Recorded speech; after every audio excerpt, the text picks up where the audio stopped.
Emerging Leadership Academy, Which is the group that you're in. which is the group I'm in, and then there is the ambassadors, which is above me, and there's the SOS. That's He's only been in to the me, group all for of them like- the same. You know, it's just different levels. You know, because all are leaders, but You also have the volunteer corps, so if you just want to volunteer. But most of them, they have different requirements for each program. For instance, So they have different requirements. what would this requirements be? It depends. Like some would say that you need like 40 hours of community service, like ambassadors, or some would say you only need 16 hours of community service. It's good to do more than what you're expected, but they have different requirements, and you also it's good to keep your GPA up for whatever program you're in. So there's 3 programs. I'll give you all the details. You're not recording this, right? You're just No. I have my photographer back there Yeah. in the hoodie. How come- He's how come- representing Hostos all the time. How It's come? amazing. Yeah. How come my name is not up on the board? So the Emerging Leaders Program, which we started in 2008, is our broad-based program. It's open to just about everybody and anybody. So starting from freshmen who have no GPA, all the way up to anybody who might have a 4.0 GPA, who might just want to participate for a short amount of time during the course of a semester. So we've had 2 valedictorians who started out in the Emerging Leaders Program with their 4.0 GPAs. They eventually graduated, and both of them went to Columbia because they did lots and lots more than they ever had to.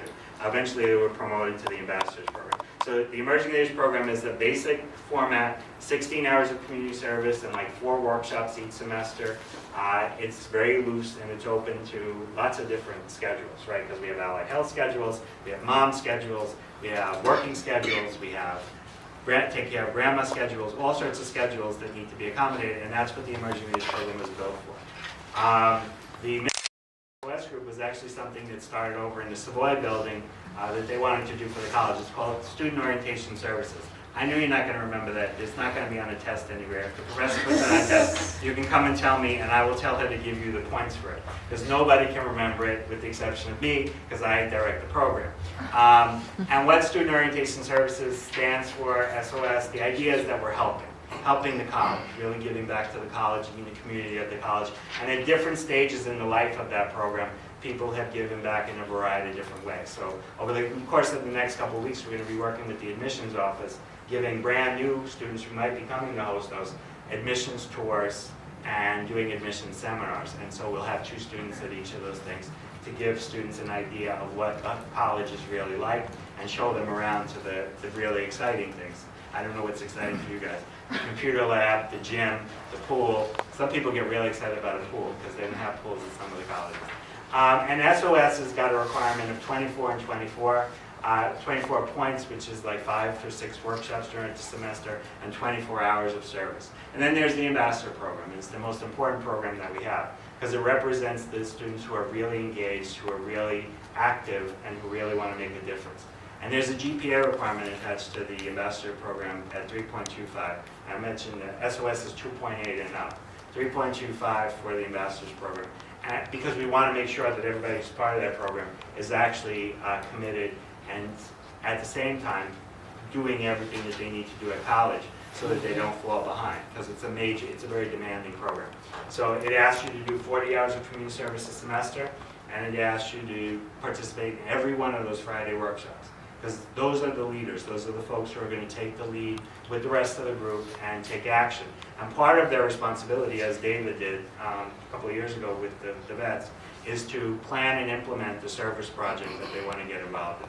And over time, I give them as much time as possible to get that done, because it's not always the easiest thing to do. Some of them will capitalize on programs that we are regularly involved in, like we do AIDS Walk New York every year, but we can do that in interesting ways every year.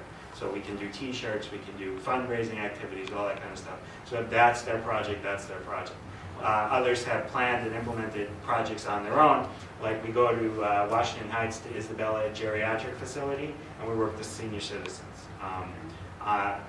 And we haven't done that in a couple of years, but we used to do that on a regular basis. It's gotten a little more difficult because they've changed their rules over there about how they recruit people.